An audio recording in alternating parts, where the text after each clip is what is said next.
Hello नमस्कार। मेरा नाम आर्यन राणा है। प्राचीन Bharat knowledge platform bright path पर आपका स्वागत है। सनातन शास्त्रों का कड़ी मेहनत और शोध और स्वाध्याय के बाद फाइनली आज ईश्वर की कृपा से अपने गुरुओं, माता पिता और आप सभी के आशीर्वाद से ऑनलाइन क्लास शुरू कर रहा हूँ। बहुत आनंदित हूँ और उत्साहित हूँ। साथ ही में नर्वस भी हूँ। वो इसलिए क्योंकि सनातन धर्म शास्त्रों का ज्ञान दिव्य है, धन्य करने वाला है। ये ज्ञान हमारे महान वेद ऋषियों को उनकी कठोर तपस्या, त्याग, पुरुषार्थ और मेहनत के फलस्वरूप मिला था, जो स्वयं ईश्वर ने सृष्टि के आरंभ में और समय समय पर उन्हें दिया था। इसलिए मेरे मन में शंका और उत्कंठा है कि मैं इस ज्ञान के को वास्तविक रूप से समझने, सीखने और धारण करने लायक हूँ या नहीं। तो चलिए, अजीब से इस बोध के साथ आज हम अपनी जड़ों के करीब विषय पर चर्चा करते हैं, सनातन वैदिक। लेकिन उससे पहले हम ईश्वर से प्रार्थना कर लेते हैं।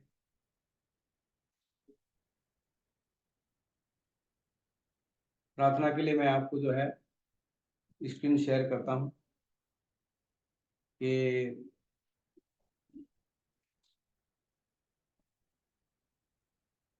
कौन कौन सी प्रार्थनाएं हमें करनी चाहिए।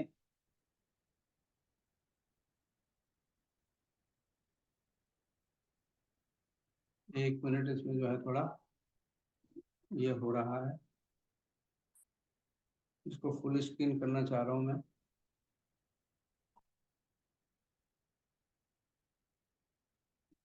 इसको, हाँ, ये फुल स्क्रीन हो गया है। तो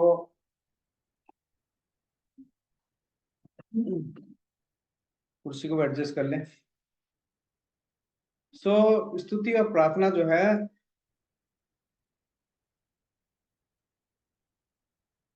आंख बंद कर लेंगे अपने सभी जो है, जो जो जिन जिन ने अभी तक ज्वाइन किया है, कुछ लोग अभी तक।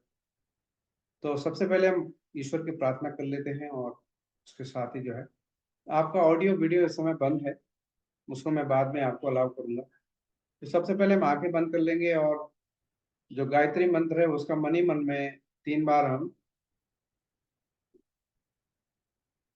पाठ करेंगे।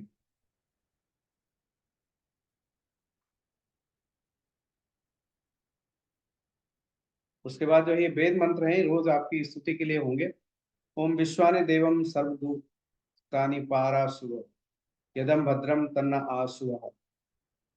इस मंत्र का मतलब है, हे सुख ज्ञान के दाता प्रभु, प्रकाशक, सकल जगत के उत्पत्ति करता एवं समग्र ऐश्वर्य युक्त परमेश्वर। एक मिनट, ये जो ये है ना, ये विंडो में थोड़ा इसको ये कर लो।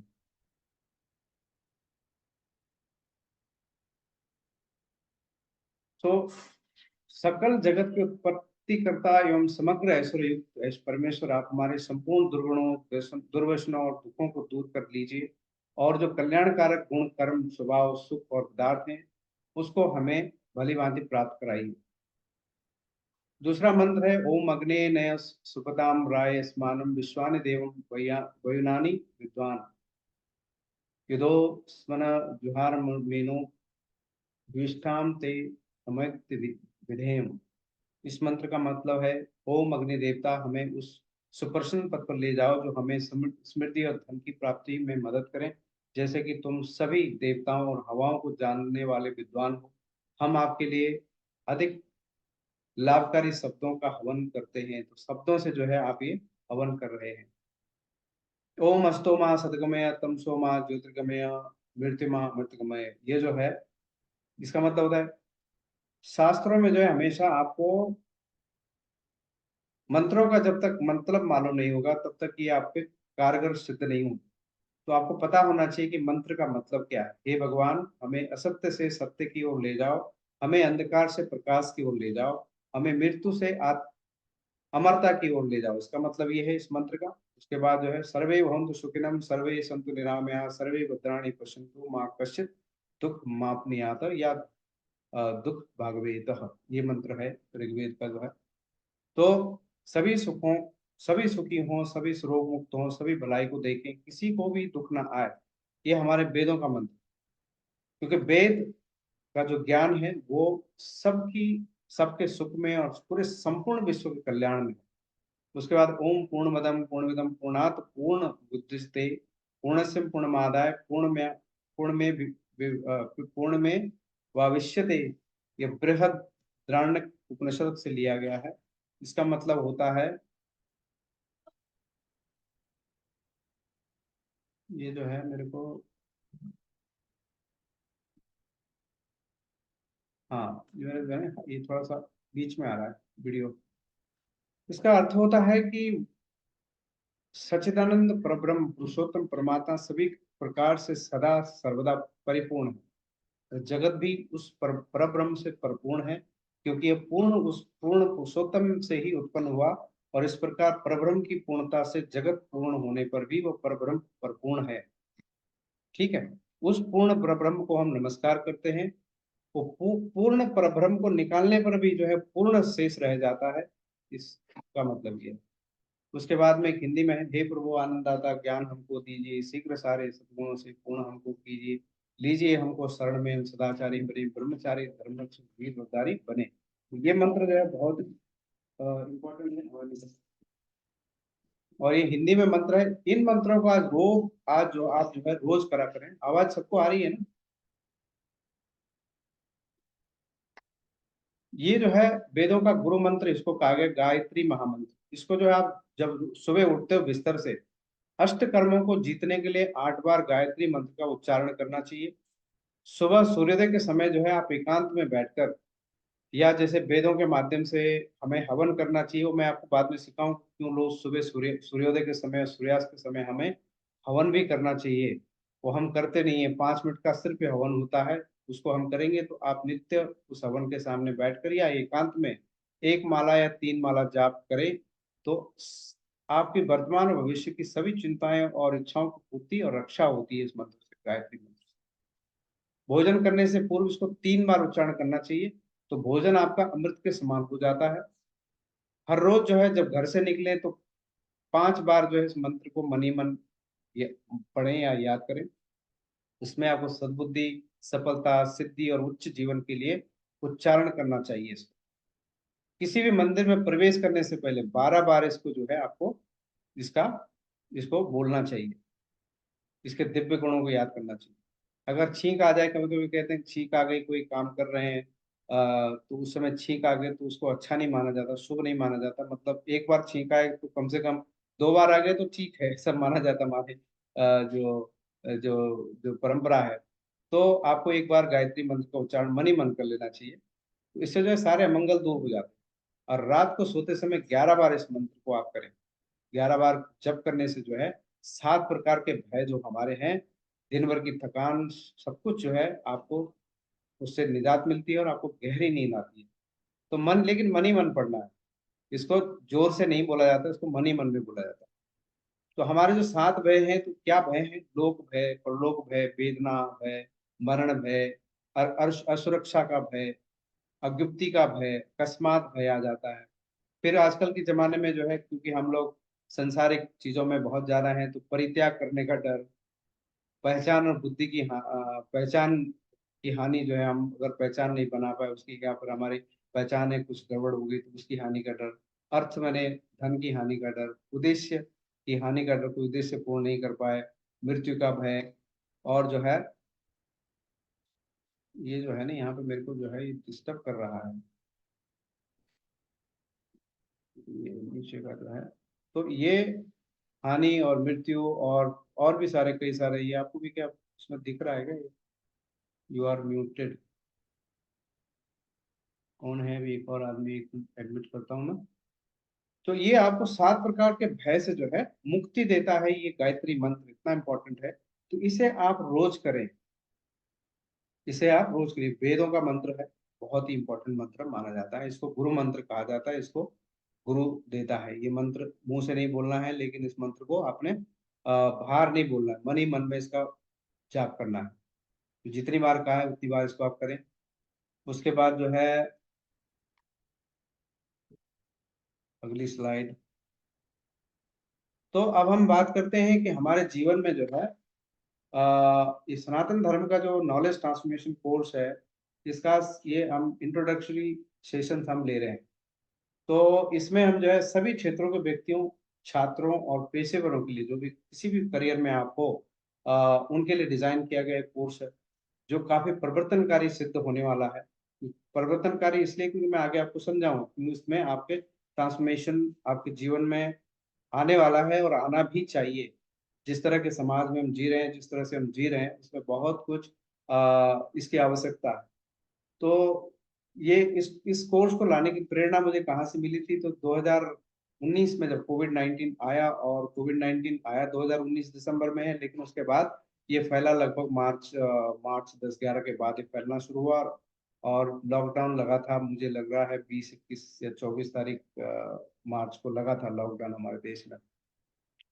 तो उस समय जो है, उसके बाद जब लॉकडाउन लगा, फिर लॉकडाउन खुलने का नाम ही नहीं ले रहा था। तो मैंने कहा ये ऐसा इस तरह का सन्नाटा पूरे हमारे भारत में पहले कभी नहीं हुआ था। सारी सड़कें, सब कुछ बंद, मनुष्य एक दूसरे से हम मिल नहीं पाते थे। उस तरह की हालत हमारी आप सबने अनुभव किया है, तो आप जानोगे कि कितना बड़ा जो है ये महामारी का संकट था। तो मैंने इसमें विचार किया, हुआ ऐसा क्यों हुआ होगा, क्या वजह है इसकी?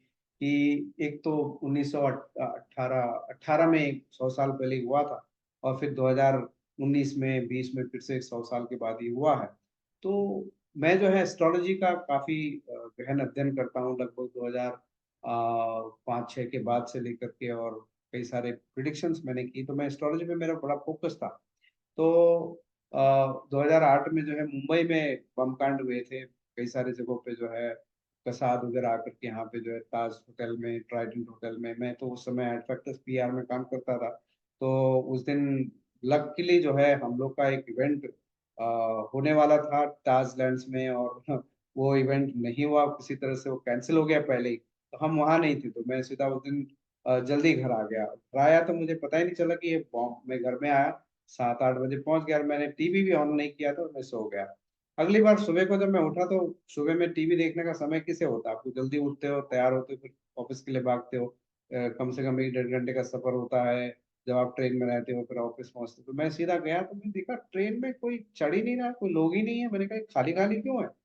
तो एक्चुअली वीटी स्टेशन पे, जब मैं सीएसटी स्टेशन जिसे अभी हम कहते हैं, वहां पहुंचा, तो वहां तमाम जो है पूरा ब्लड ही ब्लड, और सब धो रहे थे सुबह सुबह। मैंने कहा ये क्या हो रहा है यहाँ? फिर पता चला कि यहाँ तो टेररिस्ट अटैक हुआ है। मेरे को मैंने कुछ देखा नहीं उस समय, व्हाट्सएप वगैरह होते नहीं थे उस समय, 2008 की बात बता रहा हूँ। तो मैं पहुंचा, फिर मैं वहां से कुछ बसें नहीं थी, कुछ नहीं था, तो मैं चल के जो है वहां से सीएसटी स्टेशन से, हमारा ऑफिस जो है सलाखा करके आजाद मैदान से आगे जाके नरीमन पॉइंट पे, वहां पे गया।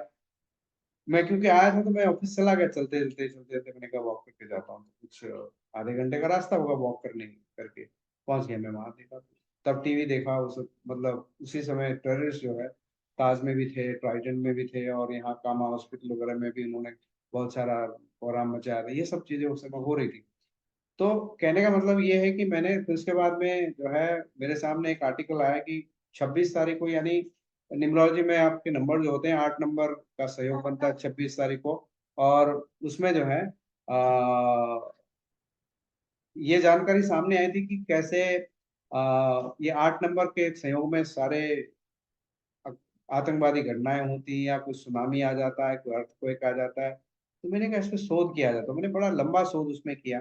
मैं जो है न्यूमरोलॉजी के हिसाब से हर साल को देखने लगा। तो मैंने लगभग 1912 का टोटल आप करोगे तो 4 नंबर आता है। तो मैंने वहां से शुरुआत की, तो देखा जब जब 4 नंबर आए, तब तब कुछ ना कुछ बड़ी बड़ी घटनाएं, या कुछ 8 नंबर था तो उसमें भी कुछ ना कुछ आता था।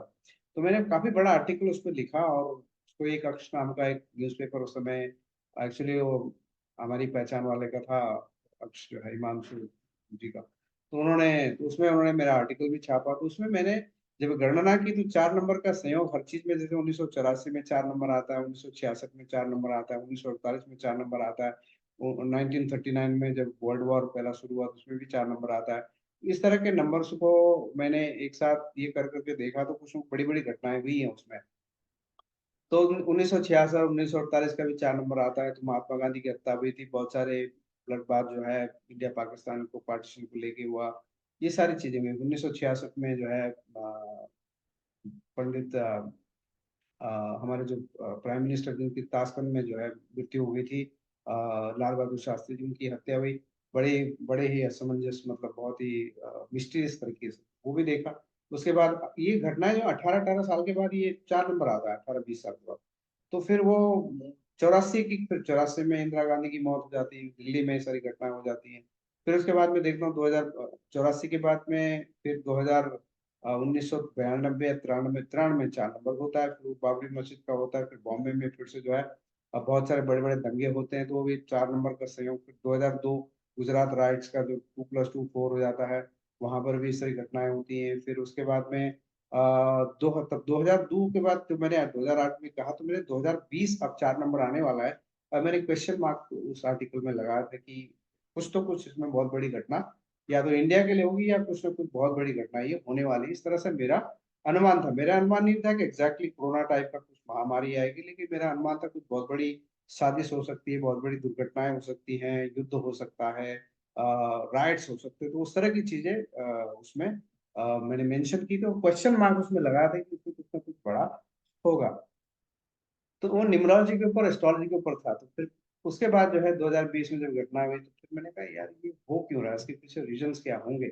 तो फिर लगा कि कहीं न कहीं हम मानवों का ही इसमें जो है योगदान है कि हम इस तरह से जो है सही आचरण नहीं कर रहे हैं। प्रकृति की हम जो है प्रकृति को जो है हम सराह नहीं रहे हैं।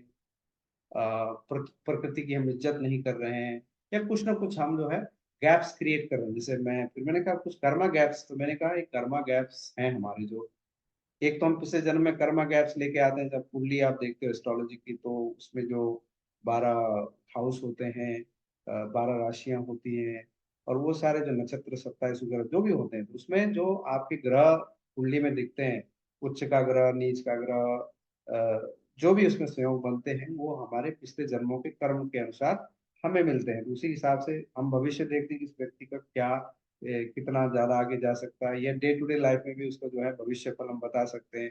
तो वो जो है एस्ट्रोलॉजी के माध्यम से। तो मैंने कहा ये हो क्यों रहा है? आखिरकार अगर हम कहीं न कहीं मिसिंग काम कर रहे हैं, तो करते क्यों हैं मिसिंग काम?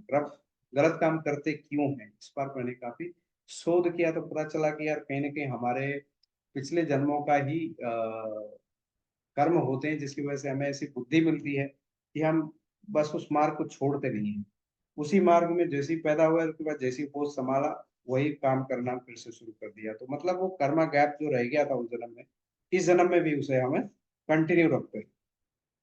तो फिर हमें उस कर्मा गैप से निपटने के लिए क्या जो हम चीज़ें कर रहे हैं, कोई पाठ पूजा कर रहे हैं, कोई व्रत कर रहे हैं, या कुछ कोई अंगूठी पहन ले रहे हैं, कोई रुद्राक्ष की माला, तुलसी माला, क्या ये इनफ है या कुछ मिसिंग है? तो क्योंकि मुझे मिसिंग लगा, तो मैंने कहा इसमें बहुत ज़्यादा कुछ न कुछ करने की आवश्यकता है। इसमें जो है हमें पूरे वेदों को जानने की आवश्यकता है। पुराणों को तो हम जानते हैं, कथाओं को जानते हैं, भागवत कथा से पुराण, लगभग 2 पुराण तो हम 3 पुराण तो हम अच्छी तरह जानते हैं। भागवत पुराण जानते हैं, विष्णु भगवान की कहानी, उसके बाद जो है लीलाएँ जो है कृष्ण भगवान की, विष्णु भगवान की, उनके अवतारों के बारे में। हम शिव पुराण भी जानते हैं काफ़ी अच्छा, क्योंकि उसका प्रचार-प्रसार होता रहता है, कथाएँ होती रहती हैं। रामलीला भी हम जानते हैं, भगवत गीता हम बहुत कम जानते हैं। तो हमने कहा कहीं न कहीं जो है ये गैप हम हो गया है लाइफ में, और जो डिस्कनेक्शन है हमारा जो है, हमारा जन्म क्यों होता है? क्योंकि हमारा डिस्कनेक्शन भगवान से हो गया है। हम डिस्कनेक्टेड हैं, हमारी जो आत्मा है उस परमात्मा से डिस्कनेक्टेड है। तो उसे कैसे कनेक्ट करें? और जब तक ज्ञान नहीं होगा, ज्ञान का भाव होगा, तब तक जो है जीवन में ये संभव नहीं है। तो इसलिए हमने कोर्स जो है मैंने एक्चुअली 2020 में ही इसका शुरुआत कर दी थी, लेकिन तभी उस समय ये सब ऑनलाइन का कॉन्सेप्ट नहीं था, ज़ूम का कॉन्सेप्ट नहीं था, या गूगल मीट नहीं थी, या माइक्रोसॉफ्ट टीम्स नहीं थी। तो उस समय समझ में नहीं आया, तो मैंने यूट्यूब पे वीडियोज़ डाले थे 4-5, इस पे जो है ज़्यादा उसमें कुछ रिस्पॉन्स अच्छा मिला नहीं। मतलब एक-एक वीडियो में 150 लोगों ने देखा, तो मैंने कहा यार ये कुछ मतलब उस तरह से फैल नहीं रहा आगे। जो अवेयरनेस हम क्रिएट करना चाह रहे हैं वो नहीं हो पा रहा है। तो फिर उसके बाद में मैं अपने काम में लग गया थोड़ा, तो उसके बाद कई सारी चीज़ें फिर एस्ट्रोलॉजी भी मैचों की प्रेडिक्शन वगैरह सब करने लगा। लेकिन मुझे फिर लगा कि एस्ट्रोलॉजी इनफ नहीं है, या जो उपाय हम एस्ट्रोलॉजी में दे दें वो इनफ नहीं है कि हमें इस जीवन से मुक्त और मोक्ष की ओर ले जाए। क्योंकि मोक्ष और मुक्ति पर हम काम ही नहीं करते। तो जो है हमारा जो ये जो अ, कोर्स है, सनातन धर्म नॉलेज फाउंडेशन कोर्स जो है, सभी क्षेत्रों के व्यक्तियों के लिए किसी भी पेशेवर किसी भी उससे आप आते हो, ये जो है बहुत अनोखा कोर्स है। इसमें जो 108 विषयों पर हम कवर करने वाले हैं इसको, 9 मॉड्यूल इसमें है। और इसका उद्देश्य जो है व्यक्तियों के दृष्टिकोण को बदलना है, क्योंकि हमारे दृष्टिकोण ही नहीं बदल पा रहा है। हमारी सोच जो है एकदम बड़ी पौराणिक हो चुकी है, बहुत ही संकुचित सोच में हम लोग जी रहे हैं। तो इसको कैसे ओपन अप करें, है ना? और एक उद्देश्यपूर्ण जीवन और आत्मज्ञान से पूर्ण जीवन जीने के लिए हम जो है मार्गदर्शन करने के लिए कोर्स मैंने डिजाइन किया है, बनाया है। तो ये जो कोर्स है, ये हमारे जो सनातन धर्म की जो समृद्ध हमारे जो आध्यात्मिक और बौद्धिक विरासत है, बौद्धिक हमारा जो बुद्धि का जो स्तर है वो एकदम बहुत नीचे चला गया, बहुत नीचे। तो उसका पहले पता लगाने की कितनी उच्च बौद्धिक क्षमता हमारे प्राचीन काल में थी, लगभग महाभारत काल तक ये चली। उसके बाद में जैसे मैंने आप पिछले वीडियो में कहा था कि महाभारत काल इतना ज़्यादा विनाशक था, सर्वविनाश उसने किया उस युद्ध ने। अर्जुन जो है, अर्जुन को आप सोचोगे कि बहुत सवाल पूछता है, बहुत कन्फ्यूज़ था, ये बात नहीं थी। अर्जुन बहुत विद्वान आदमी था, उसने भगवान कृष्ण को चेताया था कि इस युद्ध में जो है बहुत बड़ा छा हानि होगी। उसने बाकायदा बताया कि बड़े-बड़े योद्धा इसमें मारे जाएँगे, बड़े-बड़े ब्राह्मण इसमें मारे जाएँगे, बड़े-बड़े ज्ञानी इसमें मारे जाएँगे। इस बात का श्लोक है उसमें जो है भगवत पुराण गीता में। तो हमें जो है जब महाभारत का जो युद्ध हुआ, उसके बाद जैसे मैंने कहा कि पूरा समाज में जो है, उसके बाद में गाइड करने वाला कोई नहीं बचा, कोई भी ज्ञानी नहीं बचा। और हमारे जो उस समय तक जो है वैदिक काल चलता था, सब कुछ वेदों के हिसाब से होता था। उस समय कोई आप देखोगे यज्ञ होते थे, अश्वमेध यज्ञ हो गया, राजसूय यज्ञ हो गया, इस तरह की चीजें करते थे लोग। हवन करते थे और स्वतः करते थे, कोई ब्राह्मण भी नहीं होता था जिससे आजकल ब्राह्मण आके पाठ पूजा करने आ जाते हैं, क्योंकि ब्राह्मण जो है उसके बाद की देन है, ये पुराणों की देन है। पौराणिक काल जब शुरू हुआ उसके बाद का ये, मैं आपको सब काल के बारे में भी बताऊंगा आगे चल के कोर्स में। तो उसके बाद ये सब शुरू हुआ, और अगर देखोगे आप पुराणों में बहुत ज्यादा एक दूसरे को काटते हैं पुराण, एक दूसरे के तथ्य को काटते हैं। तो कहीं शिव जी बहुत महान है, तो कहीं विष्णु जी महान है, तो कहीं गणेश जी महान है, कहाँ देवी माता महान है। तो ये लगभग जो है ये व्यक्तियों के लिखे हुए ग्रंथ है। और इसलिए उसमें ऐसा नहीं कि उसमें कुछ अच्छा नहीं है, ऑफ कोर्स अच्छा है, लेकिन बहुत सारी चीजें ऐसी हैं जो वेदों को ही काटती। तो अल्टीमेटली वेद ही सबसे ज्यादा प्रमाणिक ग्रंथ है। अगर हम प्रमाणिकता की बात करें तो हमारे जो पुराण है वो उस कैटेगरी में नहीं आते। हमारे जो मतलब अगर आप देखो शोध कौन करता है आजकल, जैसे नासा शोध करती है, बड़े बड़े हमारे विदेश के जितने भी ये साइंटिफिक उसके ऊपर इनोवेशंस पे या साइंटिफिक विज्ञान पर काम कर रहे हैं, वो हमारे वेदों और गीता को जो है उस पर शोध करते हैं। पुराणों पर कोई शोध नहीं करता। पुराण जो है दर्शन शास्त्र के हिसाब से, या दर्शन नॉलेज उसमें काफी ज्यादा है, फिलोसफी काफी है। लेकिन हमें उसको दूध और पानी को अलग करने की आवश्यकता है, नहीं तो जो समाज जिस तरफ से जा रहा है, ये लगभग जितने भी धर्म आए वो सब महाभारत का युद्ध जब खत्म हुआ उसके कुछ सालों, 500 700 1000 सालों के बाद में ये सब शुरू हुआ। बौद्ध धर्म के उसके बाद आया, जब देखा उन्होंने हिंदू धर्म में जो बहुत सारी भ्रांतियां फैल चुकी हैं, बहुत सारे हिंसाएं हो रही। तो आप देखो बुद्ध धर्म और जैन धर्म जब आया तो ये एक दूसरे से ज्यादा लगभग 25 वर्षों का ही फर्क है इसमें, इन दोनों धर्मों में। ये बौद्ध धर्म थोड़ा पहले आया, उसके बाद में जैन आया। तो बौद्धों ने क्या किया, उन्होंने जो है अहिंसा पर जो है बहुत ज्यादा बल दिया, वेदों को बिल्कुल नकारा उन्होंने, और अहिंसा के उस पर हुआ है। लेकिन उनका जो है एक बीच का मार्ग था। जैन आए तो काफी एक्सट्रीम लेवल की अहिंसा की बात करते थे। तो इसका मतलब ये है कि उस समय समाज में बहुत ज्यादा हिंसा थी, बहुत ज्यादा समाज एक दूसरे से लड़ रहा था, कट रहे थे, मर रहे थे, न जाने क्या क्या हो रहा था। तो बहुत ज्यादा उसी समय सारे वैष्णव, शैव, शाक्त, गणपत्य, ये सारे समुदाय आए। फिर उसके बाद में बौद्ध आए, फिर जैन आए, फिर क्रिश्चियनिटी भी आई। तो महाभारत काल तक तो मैं आपको तथ्य दूंगा बाद में कि हमारे पूरे संसार में सनातन धर्म फैला हुआ था। और इसके जो है हमारे पास में बाकायदा प्रमाण मौजूद हैं। आज भी चीजें ऐसी मिलती हैं विदेशों में, कहीं खुदाई होती है, कुछ होता है, तो वहां पर आज भी ये चीजें मिलती है। इसका मतलब हमारा सनातन धर्म, वैदिक काल धर्म जो है, महाभारत तक जो है पूरे संसार में फैला था। कोई और धर्म नहीं था सनातन के सिवाय। उसके बाद में सब नए नए चीजें आना शुरू हुई है संसार में। तो इसके ऊपर भी जो है आपको पूरा नॉलेज दिया जाएगा। और जो है, तो क्या सीखेंगे हम इसके उद्देश्यों में, हम आपको आगे ले चलते हैं कि इसमें क्या सीखेंगे। तो उससे पहले जो है, तो वेदों में निहित जो धर्म, सनातन धर्म है, जो शाश्वत धर्म जिसे हम कहते हैं, वो जो है आज उसका जो सार है वो अक्सर हो गया है, हो गया जैसा हम मान सकते हैं उसे। बहुत से लोग वेदों के बारे में तो जानते हैं, लेकिन उनकी शिक्षाओं को नहीं समझते हैं। जानते हैं क्योंकि वेद जो है थोड़ा कठिन है समझने के लिए।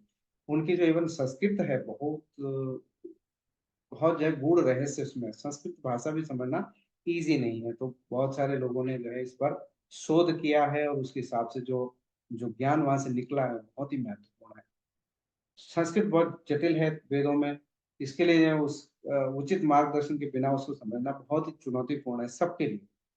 तो ये जो कक्षा है सनातन धर्म ज्ञान की, जो है हम जो है धर्म की उत्पत्ति, सृष्टि की उत्पत्ति और वैदिक साहित्यों का जो है बहुत डीप अध्ययन करेंगे। हम वेदों, ब्राह्मणों, वेदों पे, ब्राह्मण ग्रंथों पे, अरण्यक अरण्यक ग्रंथ होते हैं उन पर, उपनिषद होते हैं, 108 उपनिषद हैं। वैसे तो 139 उपनिषद हैं, छोटे छोटे मिला करके सब, लेकिन जो मेन है वो 10 या 11 उपनिषद है। उस पर हम बात करेंगे। और विभिन्न वैदिक ग्रंथों का हम अध्ययन करेंगे, जिसकी शिक्षाओं और दार्शनिक आधारों को समझेंगे। और इसके अतिरिक्त हम रामायण और महाभारत जैसे महाकाव्यों का भी परीक्षण करेंगे, उसको भी समझेंगे कि उसमें क्या क्या है।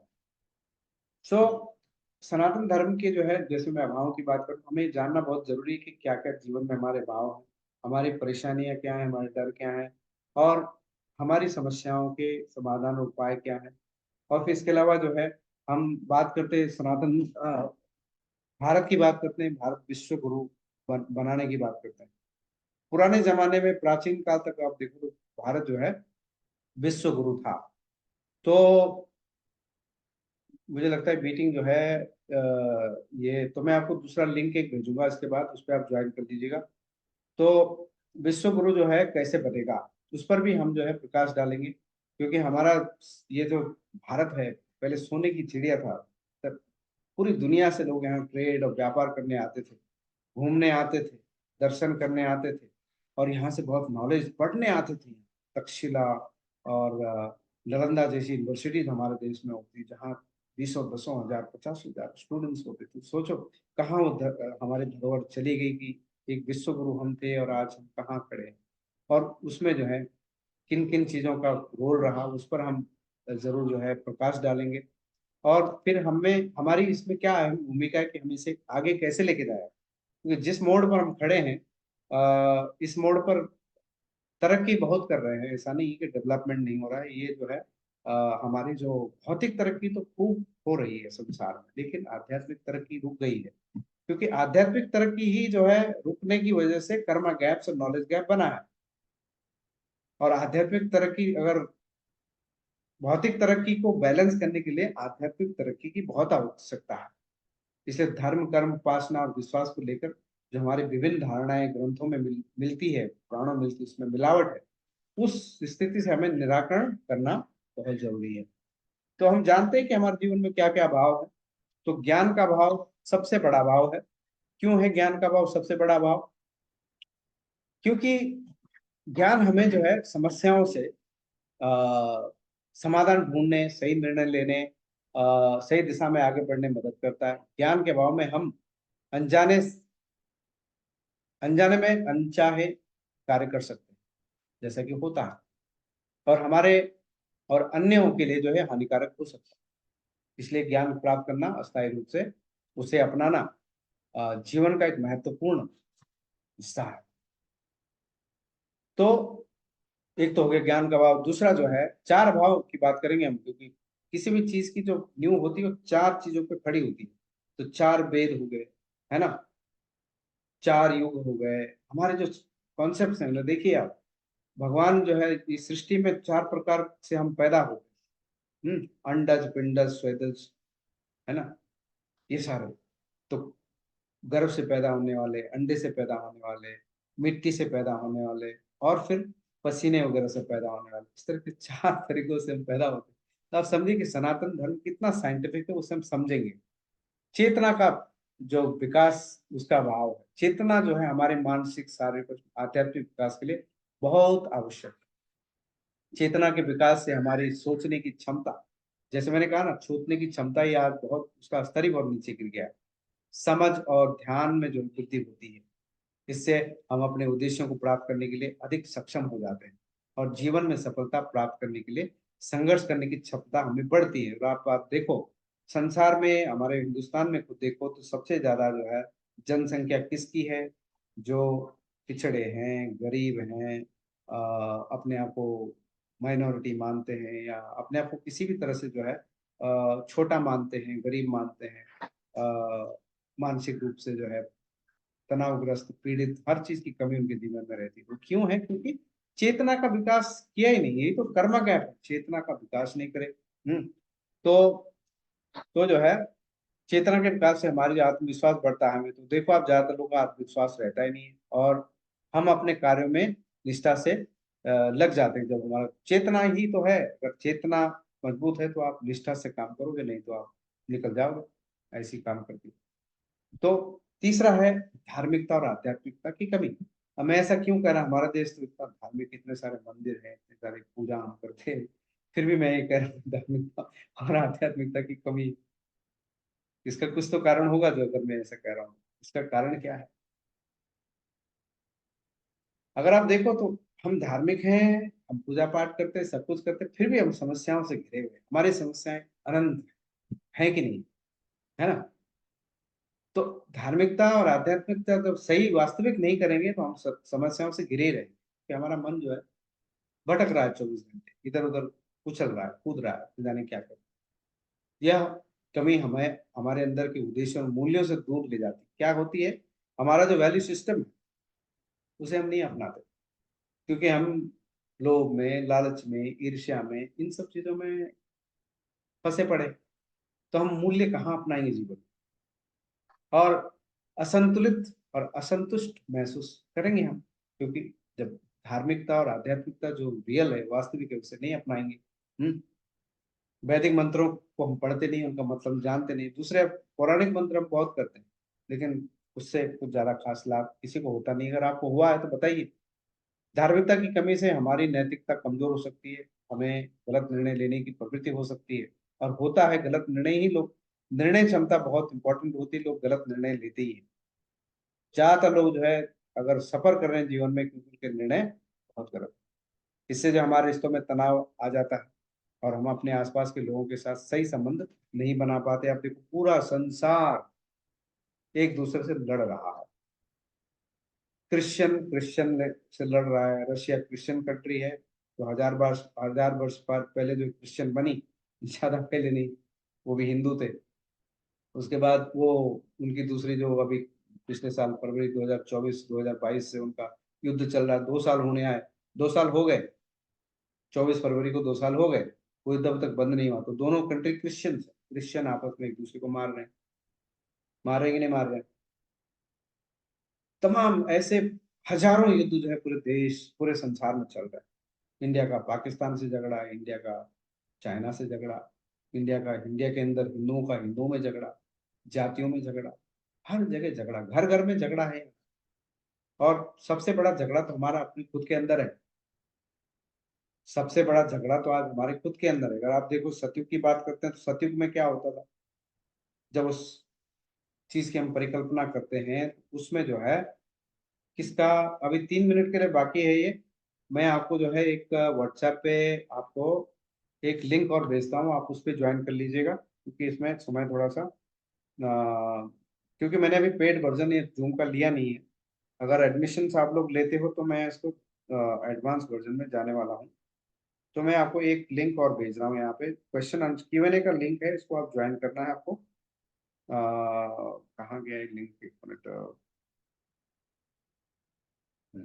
ये वाला जो लिंक है, इसको मैं व्हाट्सएप पे भेज रहा हूँ, जो हमारा जो ग्रुप है, इसमें आप आ जाइए। इस लिंक को आप जॉइन कीजिएगा, जैसे ये बंद होगा तब तक मैं बात कर लेता हूँ। तो सतयुग की बात करते हैं, तो सतयुग में अगर आप जो कॉन्सेप्ट को देखो, तो 2 लोगों के बीच ये लड़ाई होती थी। पृथ्वी लोक और कुछ दूसरा लोक होता था, असुर लोक या कुछ जो भी है। उसके बाद में त्रेता युग आया। त्रेता युग में क्या हुआ, किस-किस की लड़ाई हुई? भगवान श्री राम की और रावण की। ये कौन थे? 2 भिन्न देशों के बीच की लड़ाई थी। पहले सुर और असुरों के बीच लड़ाई होती थी, 2 अलग ही लोगों के बीच की। फिर उसके बाद में 2 अलग-अलग देशों के बीच की लड़ाई हुई। महाभारत काल में अगर आप आते हो द्वापर कृष्ण भगवान के युग में, तो वहाँ पर 2 परिवारों, चाचा एक ही भाई के 2 अलग-अलग भाई मतलब एक ही परिवार में के बीच लड़ाई है, 2 परिवारों की लड़ाई। और इस कलयुग में तो हम आपस में ही लड़ रहे हैं, एक ही परिवार के भीतर लड़ाई है, पति-पत्नी में लड़ाई, डिवोर्स हो, युद्ध हो रहे हैं।